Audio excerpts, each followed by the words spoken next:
The story starts with a chaotic scene. Heavy rain exposes a battlefield surrounded by bright red roses, like the blood staining the area. A prince walked through this war-torn place, heading toward the crucial point of the invading castle. He easily defeated every enemy in his path until he reached a corridor guarded by 4 soldiers. Among them, there was a woman disguised as a man, serving in the kingdom's military. The guards were waiting for the bell to toll, signaling that the castle's prince had escaped. However, Emperor Arnold Hain of Galkine arrived before that moment. He was the one who started the war and wouldn't spare the woman and her comrades until he achieved his goal. The emperor slowly approached the enemy troops, and despite their anxiety, they bravely faced Arnold.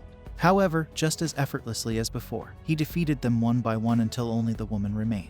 Arnold broke the woman's sword, and in a final attempt, she tried to strike him just as the bell rang. Instead of a sign of hope, the tolling of the bell became the backdrop to the woman's death. Missing her strike, she fell victim to Arnold's blade, her life slipping away. In her last moments, she accepted her life without succumbing to pain, knowing that in her next attempt, she might avoid such suffering.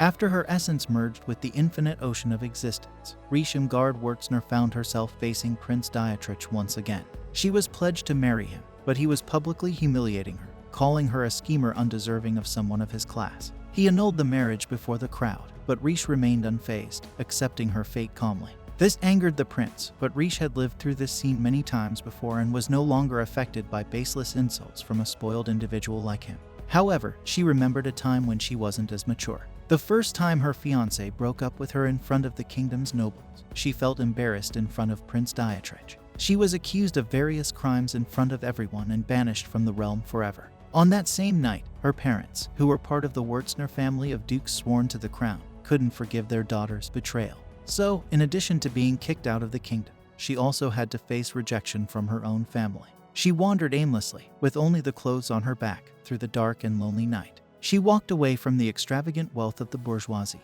where she had spent her entire life. Eventually, she stumbled upon a group of traveling merchants on their way to the next country for their expedition.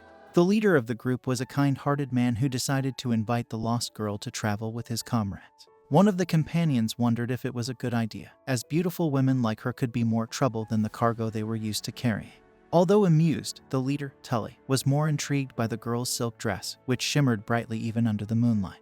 With his sharp wit, he deduced that she must be from Viscola, a sign of royalty or nobility. He made a sarcastic comment about how a noble like her shouldn't be on the dirty ground near the castle.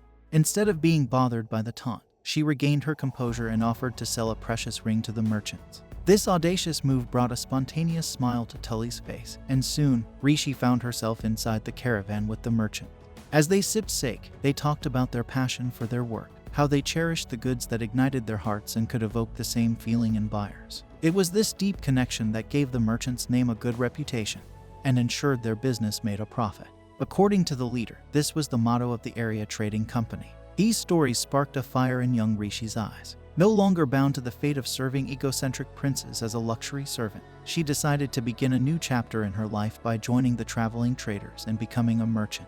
Under Chief Tully's guidance, she learned all there was to know about trade. She embarked on a journey across the world, driven by her newfound dream of visiting every country. However, just as she was about to check off the last nation on her list, she found herself caught in a war and lost her life. In that moment, her mysterious ability to reset her life transported her back to the exact moment when Prince Dietrich annulled their marriage. This was only the first time she had been reborn. Bewildered, she recognized the same dress and ring she wore on that fateful day. At first, she thought it was a dream. But when she pinched herself and felt the pain, she realized she was facing exile from the kingdom once again. As her fiancé repeated his arrogant speech, she turned away without uttering a word. Even though she didn't understand how, she silently thanked the heavens for this second chance at life and embarked on a new adventure. Her only regret was not being able to carry more resources in her suitcase, which would have accelerated her journey. She attempted to locate Tully and his comrades, but arrived at the same place as in her previous life, only to find that the caravan of the trading company had already departed. Despondent, she rummaged through her belongings, hoping to find some sign of destiny that would guide her in this new life.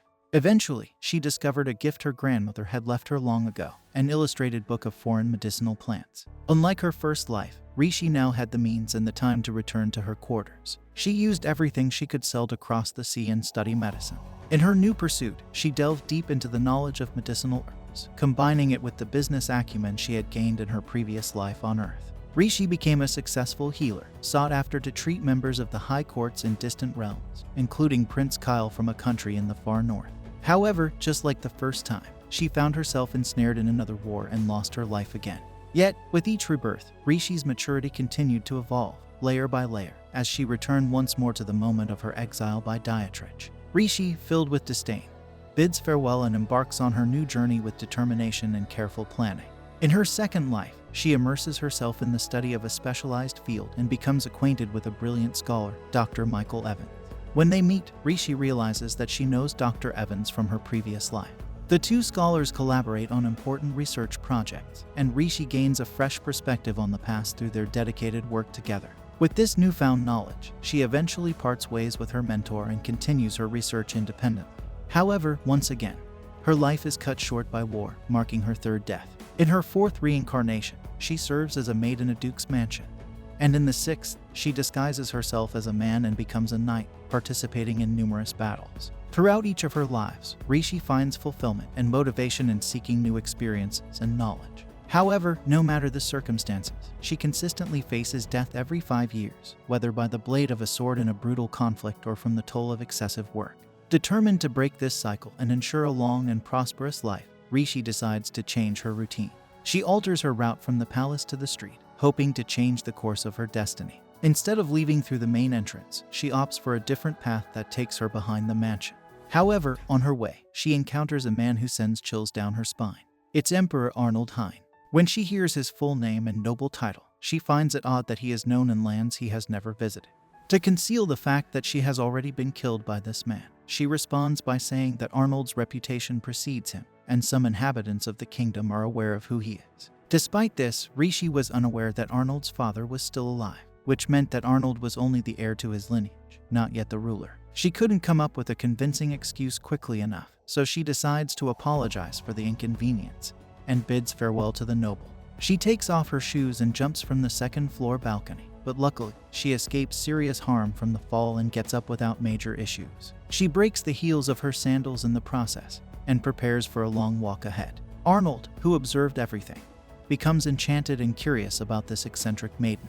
He immediately orders a servant to prepare his horse. Meanwhile, Rishi, who is lost on her way, encounters some guards who alert Prince Dietrich about the girl's presence. The heir approaches, feigning importance and claiming that he understands the maiden's discomfort at hearing him condemn her so harshly. But as the future king, he sees it as his duty not to taint his family's lineage with the presence of a deceitful bride like her. Amidst this confrontation, Rishi puts her hand on her head and laments that she has placed herself in one of the worst situations in all her reincarnations. However, this action elicits an expected reaction from the egocentric prince, who interprets it as a sign that the girl has been broken by his decision. And her heart is so wounded that she has lost her sanity, wandering aimlessly through the city streets. This pushes Rishi to her limit, and she responds by calling the prince a fool and stating that sorrow is not something that can stain one's clothes, but rather the path one walks in life.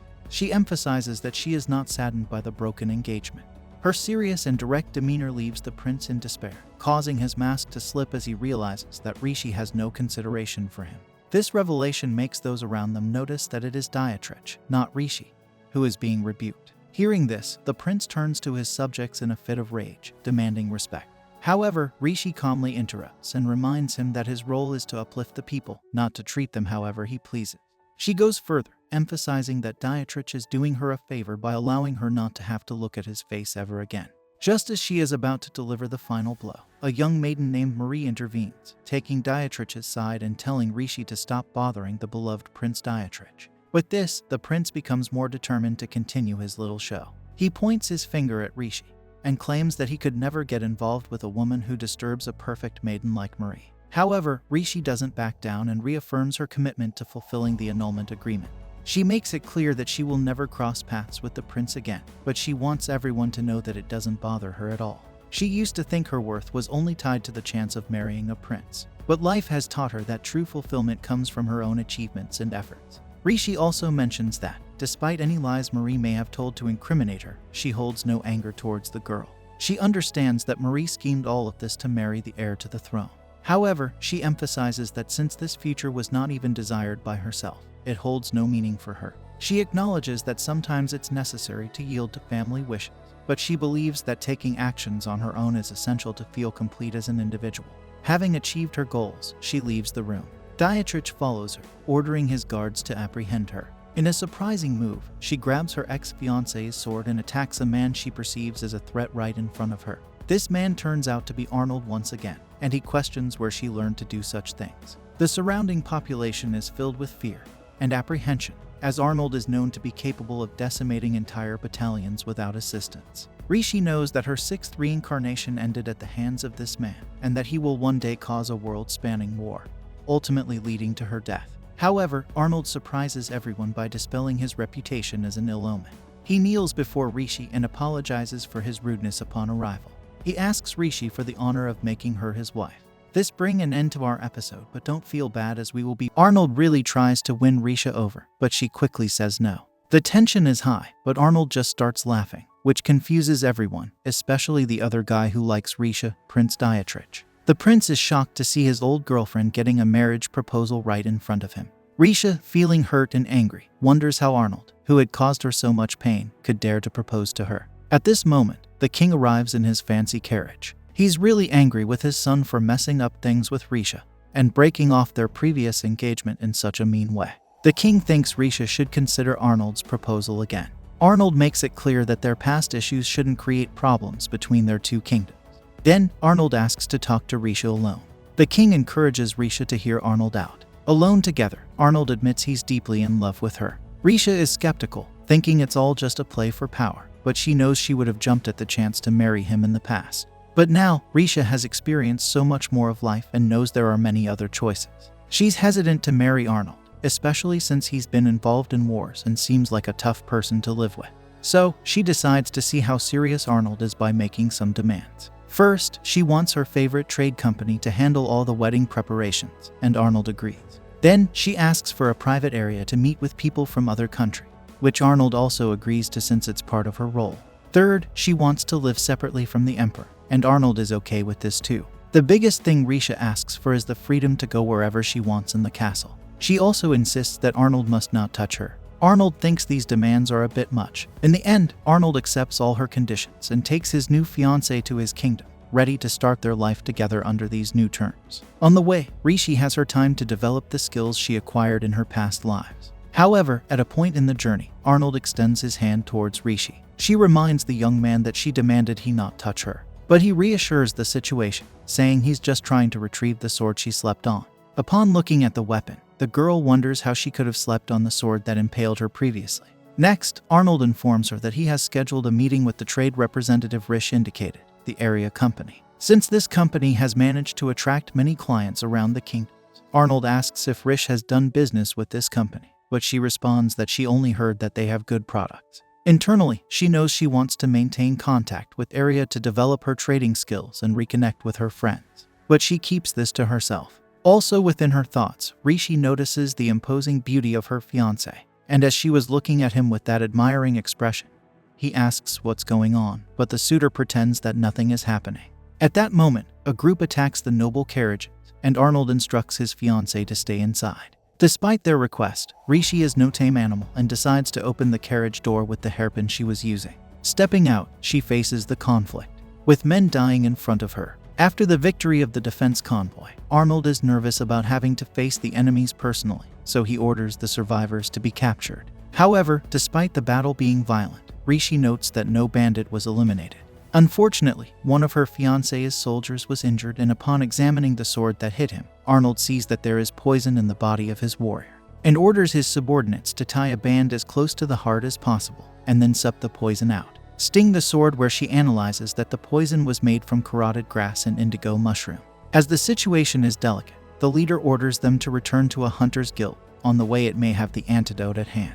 But before the return, Rishi takes responsibility for creating an antidote. And with the plants she had on hand, even though they were not as effective as she would like, she improvised enough to try to reverse the effect on the wounded man. Rishi, with the best intentions, is worried that the soldiers might doubt her ability to cure the poison. So, she decides to prove her remedy works by cutting her own arm with the poisoned sword. Arnold tries to stop her, but she's already made the cut. Calmly, she applies her homemade remedy to her wound and then offers it to the injured soldiers, giving them a choice between her treatment and suffering from the poison for days. The soldiers choose Rishi's remedy. While they're being treated, the prince's personal assistant wonders why Arnold needs guards if he can handle problems himself. Arnold explains that he can fight enemies alone, but having kingdom fighters show strength and importance. The assistant then asks Arnold why he's taking Rishi with him. Arnold says it wasn't his idea. Meanwhile, Rishi is out in the field gathering plants. Arnold finds her and asks how she got out of the carriage. Rishi reveals that in a past life, her boss would lock her in, so she learned how to pick locks. Arnold comments on how unpredictable Rishi is and wonders when she'll surprise everyone again with her unique way of doing things. Rishi doesn't appreciate his tone, feeling like he sees her as some kind of exotic animal. She tells him she's never done anything just for his entertainment. Arnold then humbles himself and shares about the knight Rishi is helping, who used to live on the streets. He explains that even in a society where merit is valued, people are often judged by their origins. Despite this, he chose to become a warrior and faced many challenges along the way. Even when he was not fully prepared for the mission, he committed himself to training and being ready for this crucial moment. Rishi listens carefully to Arnold's story and realizes he truly values the soldiers who fight alongside him. Arnold appreciates these men and thanks Rishi for helping them, which surprises her. She thought he wasn't the sentimental type. Despite her doubts, she politely responds that she just used her knowledge. However, some of Arnold's warriors are still unsure about her, especially after hearing about her broken engagement with Prince Dietrich. They suspect she might not be trustworthy. Arnold reassures her, explaining that in his family, the Empress is traditionally from a royal family of another country. So, despite the challenges, Rishi should not worry, everything will work out over time. He admits that people in Galkine can be harsh, implying that Rishi might be treated like a hostage due to their customs. This revelation oddly pleases Rishi, as it means she can relax and avoid formal duties. She takes this opportunity to remind Arnold of his promise to hold her hand. They eventually arrive in Galkine, a city renowned for its power and wealth. Rishi has never been to this city in any of her past lives, and she finds the capital bustling and welcoming. At Prince Arnold Hines' mansion, they learn that the countryside house they were supposed to stay in is not ready. Rishi is told she'll have to sleep in the guest room, but she insists on staying at the countryside house, regardless of its condition. Arnold objects, saying the place hasn't been used in a long time and is in poor shape.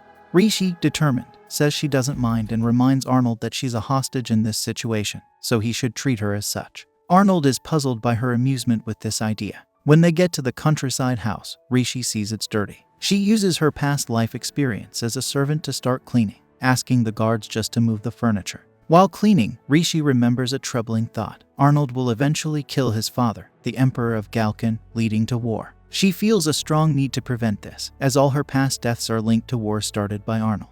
Rishi resolves to do everything she can to avert the war, hoping for a peaceful and prosperous life without these conflicts. While all this is happening, a scene unfolds with a maid being picked on by others who boast about being the future maids of the crown princess. But then, the princess herself, Rishi, appears and sees the girl on the ground. The mean maids, not recognizing their future boss, keep gossiping. They brag about their 3 months of experience and are determined not to lose their jobs. Rishi steps in and puts the boastful maids in their place. She advises them not to wash the curtains now as the days are long in spring, and there's enough time for things to dry. She warns that it might rain later, which could wet the already dried clothes. The leader of the mean maids questions how Rishi can predict the weather. Rishi explains that the type of clouds and birds flying low indicate rain. Washing big items now could mean extra work later. Despite her advice, the experienced maids, full of pride, ignore Rishi and leave. The mistreated maid introduces herself as Elise and thanks Rishi for standing up for her. Rishi, wanting to help more, offers to wash Elise's dress quickly before the rain because it's a light fabric and will dry fast. Elise is touched by Rishi's kindness and wonders who this helpful girl is. But Rishi keeps her identity a secret, urging Elise to wash her clothes soon to avoid the rain. Hours later, Rishi relaxes on her new home's balcony, feeling satisfied that she's now visited every country on her list, something she couldn't do in her previous life as a merchant. While reflecting, she notices Arnold and asks if he always slips away from his duties so easily. Arnold, trying to stay unnoticed, is surprised by Rishi's sharpness. Rishi teases him, saying he picked the wrong wife if he wanted to stay under the radar. She figures out Arnold has been adjusting his presence to see when she would notice him. Then Arnold asks what Rishi is looking at, and she points out a large building. Arnold tells Rishi that the building she's looking at is a library filled with books from all over the world. When she asks about a beautiful tower, he explains that it's the central church with a clock. The bell in the tower rings at specific times to remind everyone of the time passing. Rishi, full of excitement, keeps asking about everything she sees from the balcony. She wonders why one street is particularly busy, and Arnold tells her it's the busiest commercial street in the imperial capital. But Arnold seems a bit overwhelmed by Rishi's constant joy and curiosity. He asks why she's so happy, especially since she was pressured into marrying someone from his country. Rishi shares her love for the city. She had always heard about Galkheim but never visited it. Now that she's here and sees its lively streets, historical buildings, and welcoming people, she finds it amazing. Arnold realizes he has never met anyone like Rishi. He's impressed by her confidence, intelligence, and physical abilities. He remarks that no other noble lady he knows has ever shown such quality.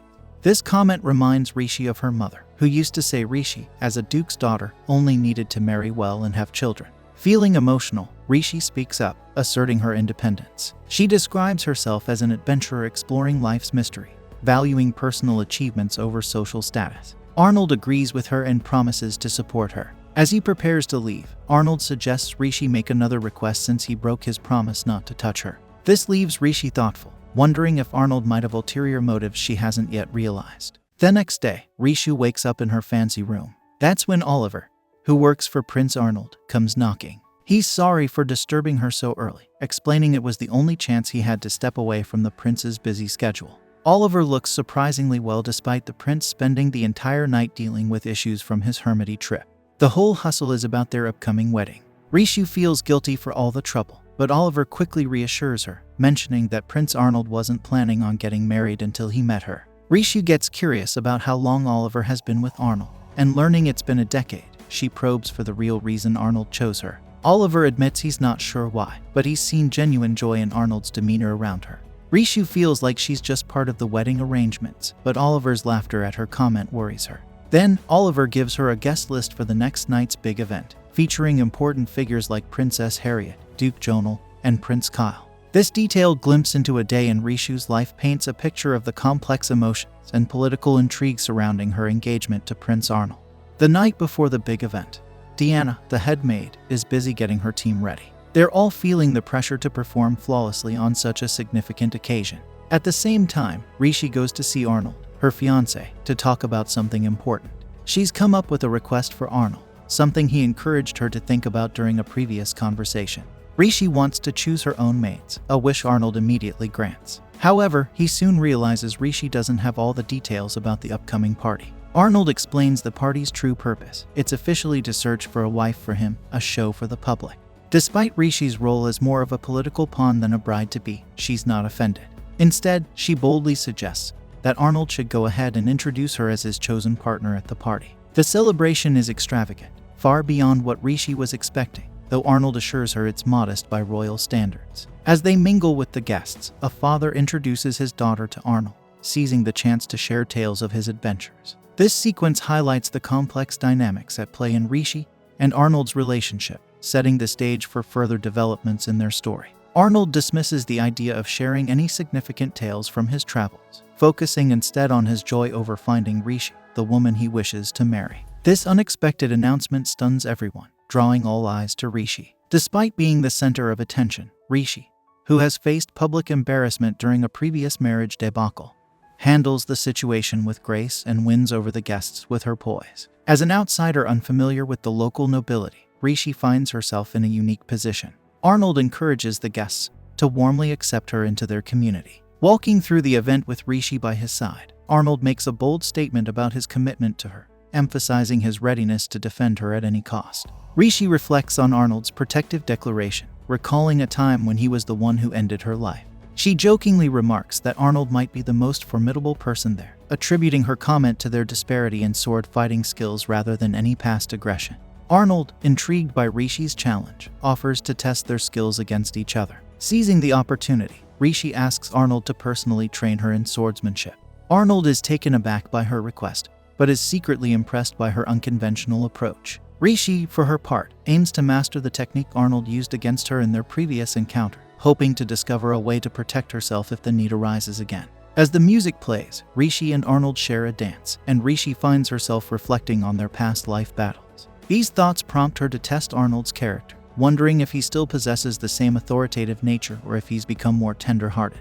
Trying to take the lead in the dance, Rishi shifts the tempo, engaging in a playful battle of moves. Arnold, however, matches her step for step, maintaining control while still respecting her space, turning their dance into a harmonious exchange rather than a contest of wills. Rishi is left pondering Arnold's true nature. Is he a devoted lover striving to win her over, or a ruthless killer veiling his true self behind nobility? During these musings, she stumbles, only for Arnold to swiftly catch her, preventing her fall. Their dance, resembling a choreographed battle, earns them applause from the audience, highlighting their seamless partnership. Shortly after, a young woman compliments Rishi's dancing and offers her a glass of wine, which Rishi quickly realizes contains an unexpected kick of red pepper. The woman coyly questions if Rishi finds the wine unsatisfactory. Instead of rejecting it, Rishi boldly takes a drink, maintaining her composure despite the spicy surprise, much to the anticipation of the onlookers. Managing to keep her grace, Rishi thanks the woman for the unique experience. Disappointed by Rishi's poise, the women withdraw from the scene without further ado, leaving Rishi to reflect on the incident with a sense of triumph over the attempted mischief.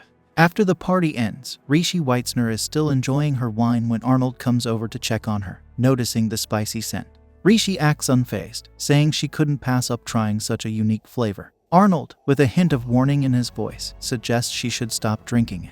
Rishi resists giving up her glass, but Arnold takes it from her hands and finishes the wine himself, telling her she no longer needs to worry about it. He then asks what was on her mind during their dance, sensing her attention was elsewhere. Rishi decides honesty is best, though she avoids mentioning her past life memories of him. Instead, she tells him she was worried about his well-being, specifically his left shoulder's movement, which seemed slower. She keeps to herself that this observation is based on her past life memory, where a similar injury played a role in her demise. Arnold shows Rishi a deep scar that runs down his shoulder, a mark of past battles, dotted with cuts meant to end his life.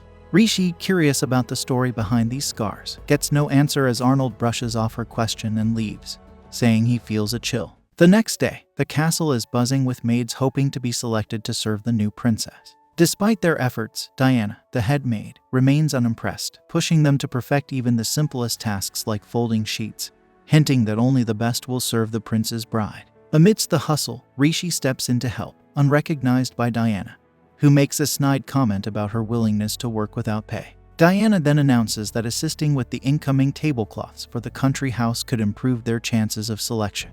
Later, Rishi tries to lift the maid's spirits, explaining that mastering these tasks takes time. She inquires about Diana's past, learning from Elsie that Diana once came from a rich family that lost everything due to debts. When the decorations for the country house are complete, Diana can't help but admire the setup, unaware of who's responsible but recognizing it as perfect hospitality for nobility. The moment of truth arrives, and the maids await anxiously to see who Rishi, now revealed as their new mistress, has chosen.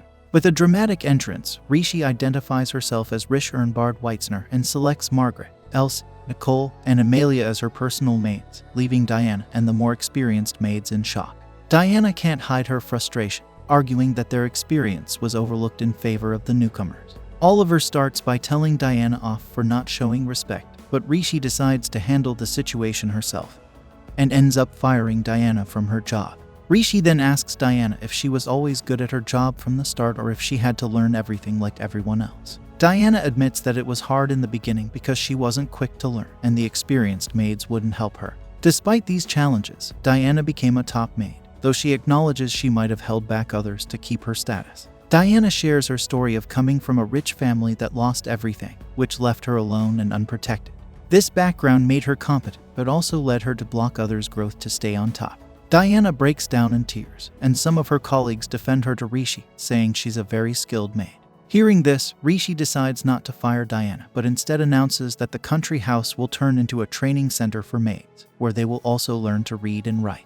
Rishi believes that even if they leave, this education will help them in any job. Rishi then surprises everyone by asking Diana to help create the training materials. Despite Diana's earlier disrespect, Rishi shows no hard feelings and asks for her involvement again. Meanwhile, Arnold and Oliver talk about Rishi's actions with the maids. Oliver tells the prince about the situation, hinting he thought Rishi would shake things up.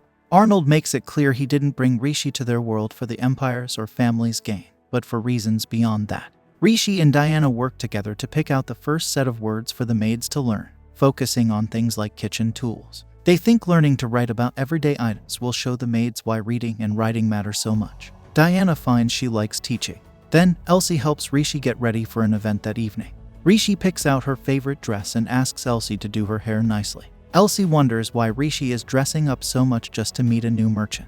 Rishi says looking good helps make first impressions easier. But Rishi has another plan. She knows the trading company they're meeting is new and eager to make a good impression on Galkine's royal family. Rishi sees this as a chance to learn more about these newcomers and to use her position as a noble to influence them. That evening, Rishi meets with Kane Tully, the leader of the trading company. This brings an end to our episode 1 to 3. We'll bring you more of this anime next week, so make sure to subscribe to our channel.